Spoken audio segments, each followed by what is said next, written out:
The mold floating in your makgeolli has a Japanese surname stamped onto it forever. Look past the rice and the foam, and you will find one word in its scientific name, Kawachii. It was isolated in 1918 by a single brewer in Kagoshima on the southern tip of Japan. 100 years later, that name is still writing on every glass of Korean makgeolli and soju. Genichiro Kawachi was born in 1883 and spent his life inside fermentation vats. One day in 1918, he was studying a strain of black koji he had brought back from Okinawa. And then he noticed a single white spot looming beside the black mold. That accidental albino mutant would go on to decide the next century of Korean drinking. While that happened in Japan, Korea was making its alcohol in a completely different way. Farmers pressed wheat dough into thick cakes with their feet and laid them on rice straw, and then they waited for wild airborne molds to settle on the surface naturally. Molds, yeasts, and lactic acid bacteria all grew together in one living lump of dough. This was nuruk, Korea's traditional starter, a cake mold called byanguk. Why did Korean nuruk collapse and Japanese koji take over the peninsula in one generation?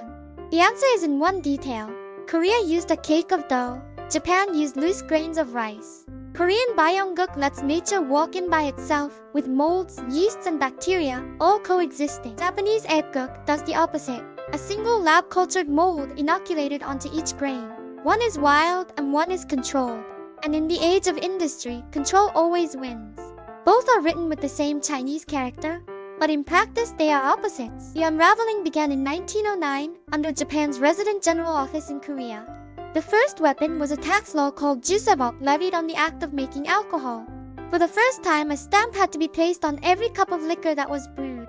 A single glass of rice wine was no longer a free thing in a Korean kitchen. In 1916, the Japanese government general sharpened the blade with the Jusuriong Ordinance. Now you needed a license to brew, and even homebrewed ganju was no exception.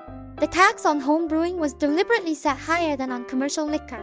And the screws kept tightening on the people who made nuruk. Fate happened to choose the year 1918 to move on both sides of the East Sea at once. In Korea, licensed home brewers reached an all-time peak of 375,757 households. In a lab in Kagoshima that same year, Kawachii held up his single point of white mold. On one side, Korean liquor's last golden moment, and on the other, the mold that would replace it. History sometimes shows you this kind of cruel synchronicity. In 1918, Korea had 375,757 licensed home brewers. 16 years later, there was zero. Within 14 years, that number had already collapsed to a single license in 1932. And in 1934, the last surviving licensee died, and the homebrew permit system was abolished. Brewing alcohol in your own house was now legally impossible in Korea. That same year, Japan introduced a separate licensing system, just for household nuruk itself. From 375,757 to zero in only 16 years. A tax inspector's hand comes down on the wooden table where nuruk used to be shaped. Rural production and sale of nuruk was banned outright on the excuse of stopping moonshine. Even large licensed breweries were forbidden from cultivating their own nuruk in-house. The straw was empty, and Korea's living mold had nowhere left to land. The empty space did not stay empty for long. Around 1920, Japanese-style koji began entering Korean soju as a replacement for nuruk. First it was half and half, and then it was koji alone. By the 1940s, Kawachi's white mold had become the standard starter for Korean makgeolli and soju. The second death sentence came in 1965 under Korea's own Grain Management Act. Citing a rice shortage, the government banned the use of rice itself for making liquor. Wheat flour and sweet potato moved in, and Japanese ipguk became the new default. The last thin thread of traditional Korean fermentation finally snapped, so anyone born in Korea after 1934 has only ever drunk makgeolli, made with the white koji mold. At their mother's table at the late-night pojang matcha tent, the mold in their cup was always Kawachii. Almost no one alive today remembers what the original Korean makgeolli was supposed to taste like.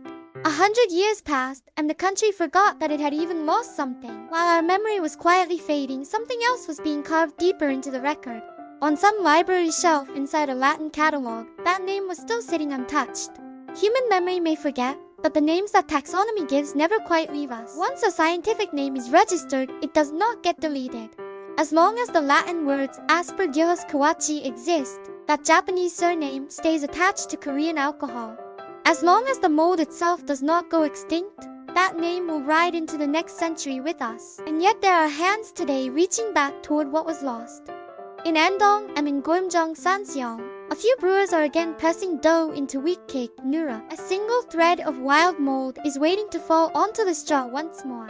100 years of silence is being undone one breath at a time. The next time you raise a cup of makgeolli, take a moment to think of the mold's name. Behind that name stands a Kagoshima lab from 1918 and a Korean farmhouse from 1934 at the same time. If you would like to hear more of these forgotten nuruk stories, please subscribe and leave a comment. Today's single glass was poured with 100 years of memory inside it.